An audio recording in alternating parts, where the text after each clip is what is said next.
sih. Meskipun menurut saya sih sekarang mas penonton Indonesia sekarang udah mulai terima sih. The Showman itu 1,5 juta penonton di Indonesia. The first time for musical. Menurut saya sih that's a really great thing karena yang tadi Sisi bilang nonton berkali-kali. Saya aja nonton 5 kali di bioskop itu Showman. Terus setelah Blu-ray yang keluar saya beli. Setelah keluar 4K UHD Blu-ray-nya saya beli lagi. Jadi memang suka banget sih. Dan itu ternyata karena ceritanya memang kena gitu ya, sangat membumi gitu, jadi memang kena banget. Dan Bohemian Rhapsody juga sukses banget di Indonesia, Star Is Born juga sukses banget di Indonesia. Jadi kita ngerasa sih film dengan bergenre musik, bukan musikal ya, drama dengan musik ini udah diterima dengan luas sih.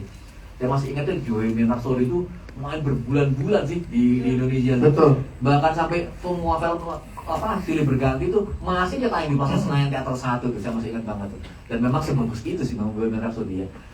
Theatrical experience-nya waktu nonton yang terakhir di Live Aid konsernya itu sih memang gila banget sih. Saya nonton berapa kali di bioskop, di IMAX, di mana masih kena banget sih. Dan hopefully dengan semangat yang sama ya, kita memang bikin film ini pengen mencoba capture emosi sih, that magic sih, yang hanya bisa dirasakan di bioskop sih. Bukannya kita coba sok tradisionalis atau kuno lu cuma pernah nonton bioskop. Tapi memang banyak film yang nggak bisa di platform ya. Harusnya mau di bioskop sih. Kalau ada berapa yang kita experience nggak tergantikan ya. Makanya kita tadi kalau ada pertanyaan tadi ya, kenapa sih nggak di OTT masih banyak yang nawar? Karena memang nggak dapet pasti sih kalau nggak nonton di bioskop sih. Setuju.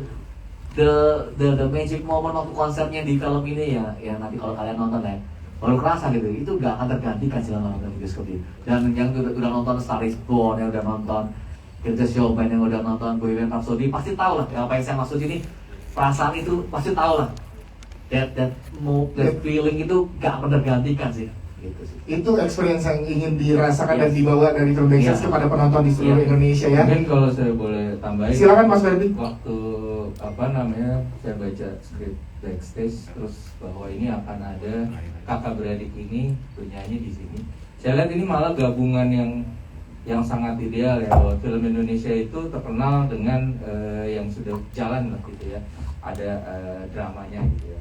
Dan dari sisi itu aja, dari Robert Roni, Fandi dan teman-teman Mas Guntur itu nggak main-main gitu. Setiap karakter tuh ditulis dengan sangat baik sampai dikeroyokin gitu skripnya sama orang-orang beberapa baik sebagai penulis film. Jadi tanpa musik aja nih, itu skripnya tuh sangat baik. Terus kan kita tahu banyak sekali film-film yang bergantung dengan soundtrack atau lagunya yang catchy, habis itu nanti orang akan datang nonton filmnya karena lagunya gitu. Nah ini sebenarnya produk filmnya udah bagus dan lagu-lagu yang diciptakan itu benar-benar saya sempat juga dengar diskusinya Robert Roni dan Mas Guntur segala macam. Particularly emang ditempatkan tuh tepat di adegan-adegannya, sehingga tuh jadi kayak nyatu sama emosi filmnya, sama intensitas ceritanya gitu.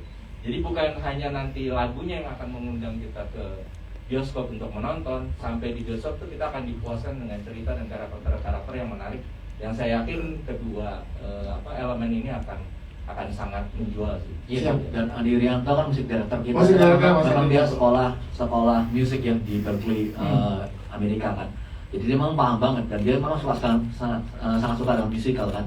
Dulu waktu saya masih zaman jadi Astrada dulu kan pernah bikin musikal bareng dia juga, Jaka Bintang Menari itu. Kalau yang orang-orang Las pasti masih tahu. Yang tadi gitu. Jaka Bintang Menari kan sama Indra Yudhistira kan. Dan memang dia paham banget dengan musik gitu. Dan dia tuh sering banget pitching lagu ke kita, ke saya lah. Ya ngomong kita, saya yang paling rewel sih. Dia bikin lagu buat banget, saya tolakin terus, enggak bagus nih. Bikin lagi. Sampai dia juga bilang, wah, ribet juga. Ya udah bilang apa? Kalau lagunya nggak bagus, it won't work in this film. Lagunya harus nusuk ke hati gitu. Dan setelah berpuluh-puluh lagu saya tolak, akhirnya saya pilih 3 lagu original dari dia. Dan kita merekam ulang, meremake 4 lagu yang udah terkenal lah.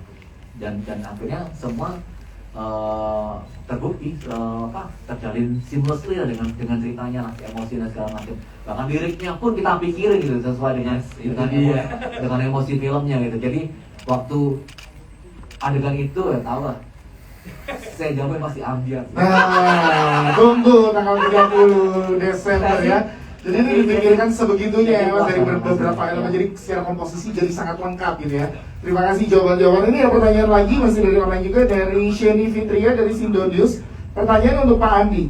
Andi, setelah sekian lama tidak merilis film di pandemi ini, di bioskop, mengapa mengambil tema film itu keluarga? Secara berurutan, selain keluarga, backstage juga mengambil keluarga. Kenapa tidak mengambil tema-tema lainnya? Gitu. Pertanyaannya seperti itu, Pak Andi, silakan.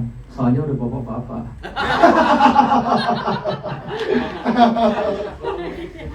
Jadi ternyata saya cocok sama genre keluarga. Jadi ya beginilah, umur sudah begini ya. Tapi memang saya suka banget terlibat dalam development script, dan saya ikut, meskipun saya nggak bisa nulis dan nggak terlibat dalam penulisan, tapi at least karena hobi banget nonton, kita tukar-tukaran ilmu nonton sama dia. Gue kalah sih sama dia. Tapi saya jadi ngingetin gitu. Kadang-kadang kalau orang udah terlibat dalam satu proses kan terlalu dekat ya. Nah, saya ngasih petunjuknya, lemahnya di sini, perannya di sini. Oke. Kita sempat yang di the first draft itu bukan the first draft, planning untuk syuting pertama, saya bilang gini ke dia, Ron, skripnya belum matang. Kalau kita syuting ini gak akan dapat, lebih baik kita hold. Sayang, maksudnya the premise is so good, tapi skripnya itu waktu itu belum sampai matang ya, jadi kita belum perfect. Jadi kita ngomong, ya kalau yang lain sih mungkin udah di syuting, kalau saya bilang lebih baik kita mundurin, gak akan ada orang komplain filmnya terlambat, tapi akan komplain kalau filmnya jelek. Ya, jadi kita cuma bisa bikin satu kali one shot nih di satu film yang pakai musik segini. Karena tadi yang ditanyain kan, bikin film yang pakai genre musik seperti ini, kekuatan musik akan pasti lebih mahal dari sisi license lagunya, dari sisi production value, kita mesti rekaman dulu, pakunya juga lebih panjang, matching syutingnya, buset, kompleks banget. Makanya saya bilang tadi, secara production value ini di atas film kita yang lain lah. Nah terus, dan dari situ saya melihat emosi yang di antara Sisi sama Sasa, kedekatannya itu dapat sama sebagai kata adik. Jadi highlightnya adalah kalau yang nanti nonton, ajak deh kakaknya apa adiknya. Yang tadi Ron bilang, biar deh. Nah, kita tunggu. Itu guarantee dari kita sebagai produser. Yes. Kalau nggak nangis, duit balik. Nah, ini bisa dikutip ya Pak, jadi kuat loh Pak. Nggak ditaruh di poster Pak. Tidak nangis duit balik. Tapi itu satu kata-kata yang bagus juga ya, penonton tidak akan komplain saat filmnya mundur, tapi penonton akan komplain saat filmnya nggak oke. Wow, that's a good quote banget dari Pak Andi. Terima kasih. Selanjutnya ada teman kita dari Malaysia juga, dari teman-teman media di Malaysia menyaksikan kita secara online, ikut bertanya juga di sini. Saya akan berikan pertanyaannya. Ini dari Aidit dari Astro Gempak Malaysia untuk Sisi dan Sasa nih. Apa tantangan kalian berdua sepanjang syuting film? Mungkin boleh lebih dijelaskan lagi tantangannya dari mulai terhambat di tengah pandemi, baru 1 hari atau 2 hari syuting gitu ya. Dan untuk produser adalah bagaimana ekspektasi dari penonton? Apakah yakin dengan penonton di masa pandemi ini berani ke bioskop? Seperti itu pertanyaannya dari Aidit. Terima kasih. Selanjutnya boleh dijawab sama Sisi atau Sasa, silakan. Oke. Tantangan terbesarnya sih ya itu ya, menghadapi syuting di tengah pandemi sih, gitu. Karena memang ini experience yang baru banget ya dia. Karena kan sebelumnya ya kita syuting udah tahu lah ya, pasti akan ada reading, ada pengenalan karakter dan yang lain-lain seperti biasa, semuanya kita udah tahu. Tapi pada saat syuting di tengah pandemi yang seharusnya kita bisa lebih open terhadap lawan main kita gitu, siapapun itu gitu ya, ini jadi seperti ada batas. Seperti apalagi pada saat itu kan pandemi COVID baru banget gitu, benar-benar baru masuk COVID banget, dan kita baru PSBB, jadi kayak mau pegang-pegang takut gitu ya kan ya, sempat kayak gitu kan. Pegang hanya menatap. Iya betul. Hanya pegang yang ditakutin. Ya maksudnya yang tantangannya sih yang paling sulit ya itulah syuting tengah pandemi, yang kita tiba-tiba lagi syuting, oke, cut, cek dulu gitu, pakai masker lagi repot gitu, terus belum lagi kalau ada makanan atau segala macam, semprot sana semprot sini. Apalagi Mas Ferdi selalu bawa alatnya ultraviolet gitu, UV light. Jadi tiap makanan datang, Mas Ferdi langsung ngeluarin Jadi yang paling prokes tuh pada saat syuting. Jadi maksudnya itu keanehan ketika ketidakbiasaan yang ya nggak pernah kan Iya, sebelumnya gitu. Iya, betul. Jadi ya saya paham. Jadi antara harus total, tapi dibatasin juga gitu loh untuk ruang geraknya itu sih. Itu ya. Sama Itu ini kali sih. sih, pada saat kita syuting di bulan Maret, tiba-tiba kita harus berhenti. Iya. Iya, 3 baru bulan habis itu disambung lagi. Asli, 2 hari Kayak syuting. tantangan. Itu tantangannya pasti itu ya, Iya, betul. mengembalikan rasa pada saat awal excitednya syuting itu di 3 bulan Betul, setelah itu ya. betul. Saya mungkin mau menambahkan? Iya, selain apa yang udah dibicarakan tadi, kalau secara karakter sih, karena mungkin aku di sini kan harus nyanyi juga, Betul. acting, itu salah satu challenge-nya juga sih. Oke. Karena harus banyak workshop, terus aku belum pernah punya pengalaman kayak tadi di trailer kan, nyanyi di atas stage, aku belum pernah punya pengalaman itu. Besar gitu ya. Jadi tantangannya sih gimana caranya aku bisa berlaku sebagai penyanyi sih. waktu itu. Seru banyak gue nyerah Roy dengan panggung besar. Nah, selesai press conference ini kita dengar Sasa sama Megan. Oke, dia tadi kan ada tuh ya di trailer tipis-tipis kan nanti kita Saya ke backstage dulu dan ke backstage dulu. Benar, Pak Robert tadi menyambung pertanyaannya tadi bagaimana Pak seyakin apa dengan penonton ya, di bersama sebelum itu saya juga mau mungkin rekan-rekan media boleh catat gitu ya. Ya, silakan. Film ini juga akan dirilis di Malaysia sih. Oke. Jadi saya di Indonesia akan dirilis di Malaysia. Dan rekan-rekan di Malaysia sih juga setelah kita tunjukin previewnya sih amat sangat tersentuh dan dia bilang ini quote mereka bukan saya ngomong Ya. Memang film Indonesia jauh lebih bagus daripada film Malaysia. Ini quote-nya nih, boleh dicatat ya. Taruh di poster kan? Mereka bilang gitu. Itu Dramanya saksi bagus langsung. banget, mereka bilang gitu. Jadi mereka mau dan mereka akan rilis. Mengenai tanggalnya mereka masih Melihat situasi di melihat sana, situasi ya. karena sayangnya kasihan ya rekan-rekan kita di Malaysia itu kan kondisinya belum fokus di Indonesia ya. Iya. Jadi menang lagi di Indonesia. Ya. Jadi mereka masih mencoba untuk mengatur kira-kira kapan yang paling tepat sih. Oke. Gitu sih. Soal masalah pede apa enggak ya seperti kita bilang ya, kita masih tetap pasti ada risiko. Cuma kita percaya penggemar film sih pasti akan datang untuk nonton sih karena apalagi nanti kalau word of mouth-nya kuat gitu ya. Ya. Dan kita berharap orang yang nonton puas terus ngomong ke temannya, ngomong di sosial media, itu sih menurut saya sih promosi yang paling efektif sih.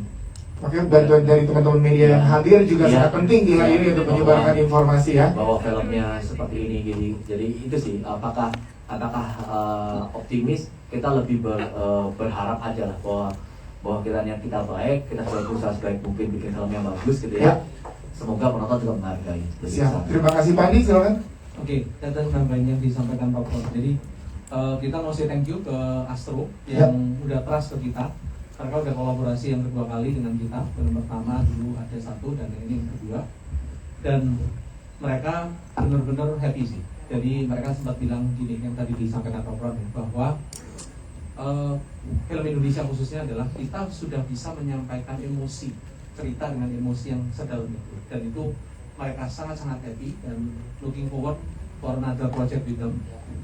Itu yang saya mau highlight. Thank you kepada teman-teman di Astro yang trust kita, meskipun film kita yang pertama box office nggak begitu menggembirakan, tapi mereka trust kita dengan film yang kedua ini. Terus kemudian tadi meng-highlight soal challenge juga dari sisi kita. Waktu itu saya dan Robron diskusi. Ini PPKM gimana? Waktu pertama bukan PPKM, namanya PSBB. PSBB kita bilang. Mau stop sekarang atau kita terusin? Aku bilang stop sekarang. Kenapa? Karena kalau sampai ada apa-apa, risikonya kita tuh terlalu besar dan nggak fair kepada semua orang. Lebih baik kita berhenti sekarang. Jadi kita bangun moodnya nanti di belakang aja. Jadi if the problem happen ya udah kita hadapin aja. Jadi itu yang membuat kita akhirnya memutuskan, itu challenge banget sih bagi kita keputusannya. Dan itu the first time kita nggak ada presiden ya. Itu sempat satu pagian itu ngobrol berdua. Lalu kita gimana, karena dia harus announce ke everyone kan dia lagi di set. Betul. Nah itu sih sebenarnya. Jadi itu challenge banget. So I think film ini despite all the challenge, tapi bisa resultnya segini sih saya sangat-sangat happy. Ya.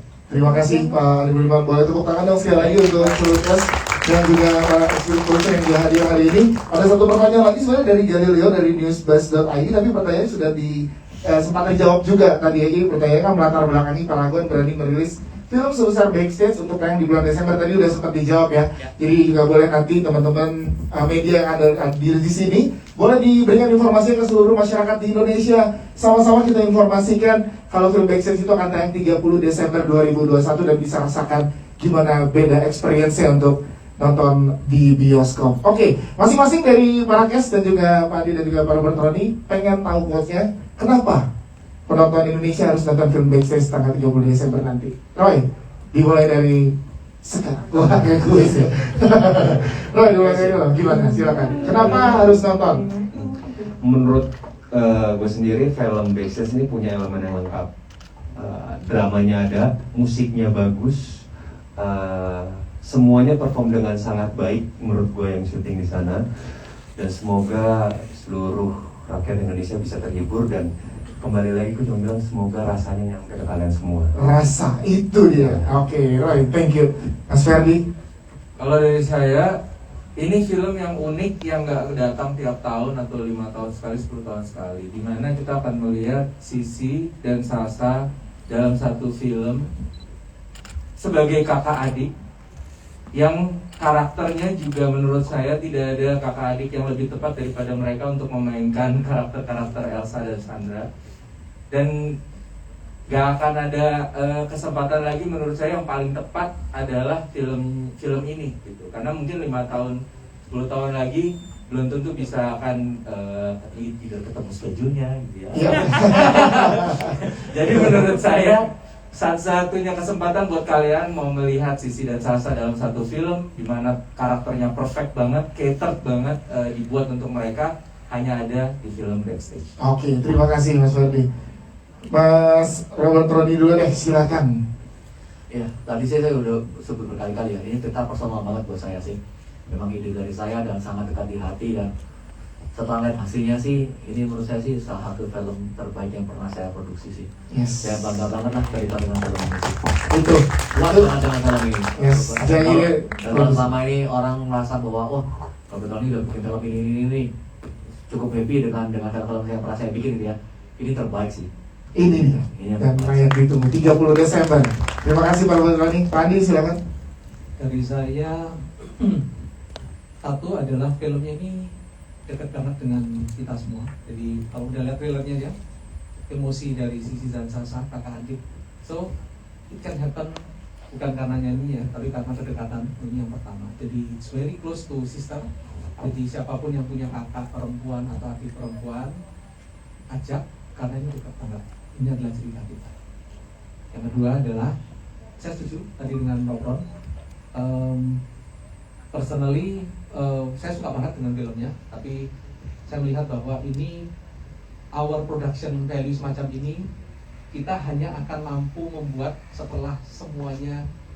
Ini the decision to make this kind of film dengan budget segini, dengan kualitas segini itu happens before the pandemic. After pandemic, it's too ambitious untuk membuat seperti ini lagi. Even for us, karena dari sisi proses produksi, kualitas produksi, skalanya, it's just too much. Jadi most likely kita pun saat ini belum berani untuk membuat skala seperti ini.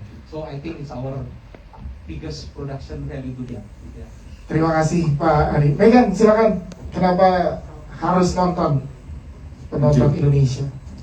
Jadi film Backstage ini itu adalah film proses syuting juga yang gak gampang. Kita harus ngelewatin pandemi, tapi proses film Backstage ini dari sebelum kita syuting, dari zaman reading, proses syutingnya sampai sekarang, karena kita tuh mengerjakan bener-bener dengan hati dan hati-hati. Dan juga yang kita harapkan itu penonton nanti pas nonton itu bener-bener bisa sangat puas. Terus juga setelah nonton keluar dari studio tuh masih terngiang-ngiang adegannya, masih ada terngiang-ngiang lagunya. Jadi emang berkualitas banget, wajib ditonton. Siap, terima kasih. Sasa, silakan. Film Backstage ini kenapa harus ditonton? Karena luar biasa banget film ini. Bukan karena aku yang main atau Kasisi atau semuanya ada di sini, tapi dari secara sinematografi, wardrobe, setnya dan lain-lain itu emang harus diapresiasi sih, karena emang nyambung aja satu sama lain dan bikin semuanya jadi bagus gitu. Jadi ya harus diapresiasi, harus nonton. Harus nonton 30 Desember. Kasih sih terakhir. Oke, mengingat film ini adalah film drama keluarga. Dalam keadaan seperti sekarang ini, kita sama-sama melewati pandemi bersama-sama, kita sama-sama merasakan kesusahan, kesengsaraan, semuanya merata. Aku rasa film ini bisa mengingatkan kita dan membawa kembali perasaan di mana hangat kumpul bersama keluarga, di mana kita bisa merasakan cinta dari keluarga, walaupun kita lagi capek, kita lagi pusing sama kerjaan dan yang lain-lain. Tapi harapan aku adalah di film ini kembali lagi mengingatkan kita bahwa keluarga adalah yang paling penting dari semuanya. Boleh berikan tepuk tangan sekali lagi untuk seluruh cast kru dari Backstage. Kita terakhir akan berfoto bersama lagi. Ya, kami persilakan dulu untuk teman-teman boleh dibantu kursinya. Jadi kita akan bersama di sini. Ya, sekali lagi teman-teman yang tadi belum dapat gambar bisa dapat gambar. Kita boleh berdiri. Iya. Nah, kita akan geser dulu kursinya. Oke. Siap. Dan juga mikrofonnya juga boleh. Kita akan berfoto berdiri semua. Oke.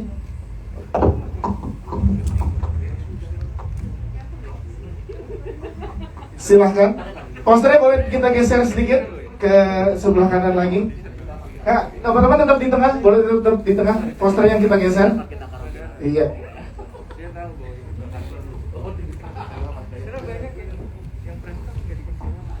Yes. Nah, ini dia. Oke, teman-teman silahkan kita berikan bersama. Boleh majuan satu langkah lagi para pemain dan juga produser. Nah, biar pas kena lightingnya nih. Oke. Silakan kita ke tengah dulu ya, tengah atas. Yuk, tengah. Boleh sambil dihitung teman-teman, 1, 2, 3. Iya. Tengah atas sudah, tengah bawah, boleh tengah bawah. Oke. Kanan boleh ya, ada teman-teman kita di sebelah kanan. Di sebelah kanan. Ya, silakan. Oke, sebelah kiri, sebelah sini silakan. Siap, terima kasih, tepuk tangan sekali lagi untuk Backstage. Jangan lupa di bioskop 30 Desember 2021. Terima kasih sekali lagi, Fandi terima kasih, para bertani terima kasih, para pemain juga terima kasih. Teman-teman yang ingin melakukan wawancara boleh ya, one-on-one interview boleh, kami persilahkan. Ini waktunya tidak lama dan lokasinya di sini. Oke, kami persilahkan sekali lagi ya di sini. Sekali lagi terima kasih untuk yang sudah hadir, teman-teman media. Dan juga seluruh yang hadir hari ini terima kasih, yang online juga terima kasih.